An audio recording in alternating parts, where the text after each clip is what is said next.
Hey, how's it going everyone? Welcome back to Keeping Fish Simple. So in today's video, we are going to be we're going to be getting some new fish. Now in the last vlog, we set up, one of our last vlogs, we set up a new tank for some hill stream loaches. Now, I can't find any hill stream loaches around in my city. I live in Brisbane, Australia, and there's just none around. So maybe I haven't given it enough time, but I'm getting a little bit impatient with this tank just sitting here, and there's tons of these Borneo suckers around. So the story is, I basically was just going through my Instagram, and the local fish store posts all the fish they get in, and they got these really cool striped Borneo suckers, and I was just instantly drawn to them. So we're going to be picking them up today with Justin, seeing if we can breed them, which we're not going to be able to breed them today, but we're going to be picking them up, going to the local fish store and adding them to the aquarium, and I'm going to be showing you guys how cool they are, because they're like little mini stingrays and they're really, really cool. So I'll quickly show you the tank and then we'll go to the fish shop.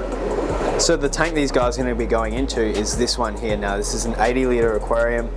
We're just going to be using tap water for these guys, which is a pH of about 7.6, and then it was pretty soft water. It's around 200 to 400 parts per million. And the temperature in here is about 28 degrees, which is a little warmer than we'd like, because these guys come from really, really fast flowing rivers in Borneo where the water's super clear, super fast flowing, tons of oxygen in the water, and having higher temperatures in your water means there's less oxygen, but I'm sure this matten filter down the back is going to be able to provide enough oxygen for these guys to do well in. Now, with breeding them, I've heard from other people's videos, there's not a lot of information on these guys, but basically the way people do it is kind of like Corydorus, where they raise the temperature in the aquarium and then do a big cold water change and they induce some spawning. So this is the aquarium they're going to go into, but I reckon we should go to the local fish store.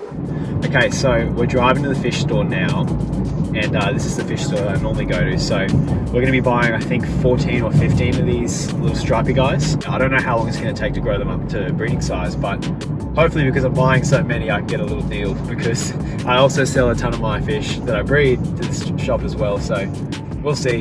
I'm not too concerned. I'm happy to pay whatever price it is, but a little deal would be nice. So we fished them all out. They're all in this bucket. You can see there's one massive one here. There's a bunch of little ones in here as well. They're all captive bred as well, which is really, really good. So they should be a little bit easier to breed. Yeah, we'll take all these guys home and take them to the fish room. Oh, those are the cool cories. And these are the bedders that we bred some of these. One of our females.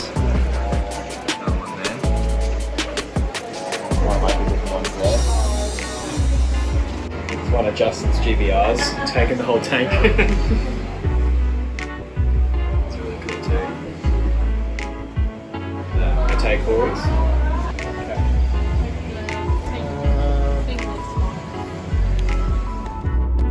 Okay. So we've just gotten back in the car and we've got all of them in here. So I think there's 14 of them. And you can see there's a massive one right here. And then there's a bunch of the little ones around it.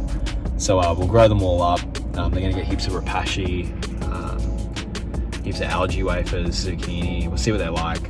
But the water's really, really cold, so I'm a little bit concerned about that. And another thing that I was told as well is that they can climb out of tanks, which I wasn't aware of. So I've got to be really careful to make sure they don't climb out of the tank, because that'd be pretty annoying, or like behind the matten filter even. Or so yeah, cool. Well, we'll take them back to the fish room and put them in their tank, but they look really, really cool.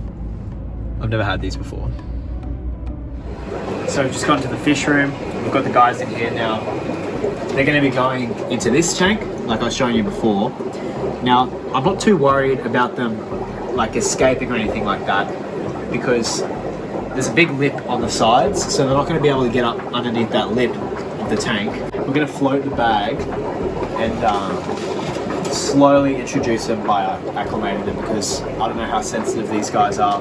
Apparently they're pretty hardy, but you know, it's best to play it safe. So they look really cool though. Like they definitely look cooler in person than they did on camera. I like the stripes. Me too. They're not like your standard Borneo sucker, which is the really cool thing as well. I love all the oddball cool things.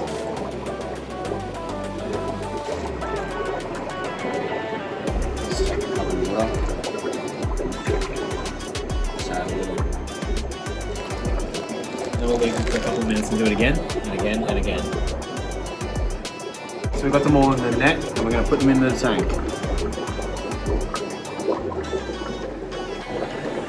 There we go. So we'll leave them in here to settle in, and then we'll try and feed them some rapashi later on today and see how they like it. So it's a couple hours later and we're back in the fish room. We're going to look at the Borneo suckers. Now, Justin and I have just been watching these for a second, and they're looking really, really good. There's 14 of these guys in here, like we said, but lots of really weird behavior. Oh yeah, even like up on this back rock, I have no clue what this is all about. But you can see there's all this interesting chasing each other behavior, going around in circles. They're just loving those rocks. Oh, they're absolutely loving them. Yeah. And if you guys want to watch the video, it's up in the top left-hand corner, or wait, right-hand corner, where we actually set this tank up. We went and got these rocks out of a local creek for free and set up this tank. So, you know, you don't need to go out and buy really expensive aquascaping rocks because these are all free and they're doing a perfect job at the moment with what we're trying to achieve. So, what we think is a male is down here. This is a big one of our Borneo suckers. Up here we've got 2 more of them. Must be some sort of pairing behavior, I'm not sure. Maybe it's pairing, or it could be like It's 2 males. Or 2 males fighting. Yeah. It's really, really cool though. So we're going to try and feed these guys some rapashi and see if they like it. I mean, they're literally everywhere in here too because we bought so many. This incredibly good looking fish. So these are the zebra ones. Yeah, zebra ones. So the reason we picked these up is because most of the ones we've seen around in our area are the dotty ones, and we haven't seen the stripy ones around. So I just jumped on the opportunity to get some stripy ones because no one's got them and they look really, really cool in my opinion. They're a lot more exotic looking than the other ones, but such a fascinating fish. It is. They look like stingrays or something. Yeah, and a little mini aquarium stingrays. So I've got my big bag of frozen rapashi here, which I freeze it all up and then make it into little chunks. So this is the super green. I'm gonna see if they like it. So we're gonna drop it. This is kind of funny. I don't really show anyone this, but I don't know if you can tell. This is like a little Monsters Inc. character. I use those little chocolate molds to make them. Mike Wazowski. It's a Mike Wazowski one. That's cool. So I want it to go to the front. So if it's gonna sink, I'll put it down here. Let's see if we get any customers. While they're trying to find this food, I don't know if you guys can see it on camera, but there's just this amazing blue color on their tails. They're actually really interesting looking. Yeah. They're like little aliens. They look like a red stripe as well. Yeah, so if I do see any hill stream loaches, I'll pick them up and put them in a separate tank, I think, but it'll be hard to let go of these guys. So we're just looking at this tank, and these guys are actually, I don't know how to explain it, like more than other fish entertaining me.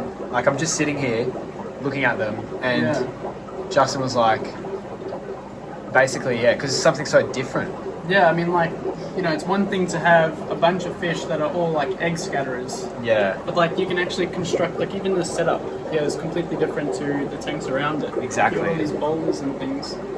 And just like you and I sitting here watching them. Like seeing these different behaviors and like it keeps you interested in the hobby. Here comes There's the even first. this breeding behavior in the back there with the really big one. I just saw that. Cheers. Well, it's been a little bit and they still haven't touched the rapashi, so probably because I have never had it before, but I'm going to go ahead and I'm actually going to go and squish this rapashi up and disperse it throughout the tank, and we'll like mash it up. You can see it's like a gel. There we go, mash that up.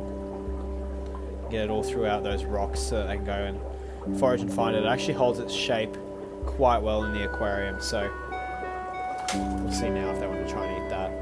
Well, they've been eating some of the rapashi, but obviously they're just getting used to being in their new environment, and they're going to obviously eat more and more and more as they continue to grow in here and hopefully breed. But I mean, they seem to have settled in really well. Like there's heaps of them all over the rocks, and man, that blue tail is just so fantastic on some of these guys. So like I said before, there's just tons of territorial behavior on them. They're a really interesting fish. Like if you guys are someone that's a bit of an experienced aquarium keeper, I mean these are an easy fish to take care of apparently, but if you you guys are looking for something that's just going to be a little bit more different, and you've had like a bunch of, you know, your common types of fish, and you just want something a little bit different, something to amuse you, these guys are definitely number one on my list. I mean, they're just so, I don't know, they're just unique. And I mean, I've kept fish for a while, and it's gotten to a point where like I obviously love keeping fish, but every now and then you want something refreshing, and this is just exactly how I would describe this fish, as a refreshing, I don't know,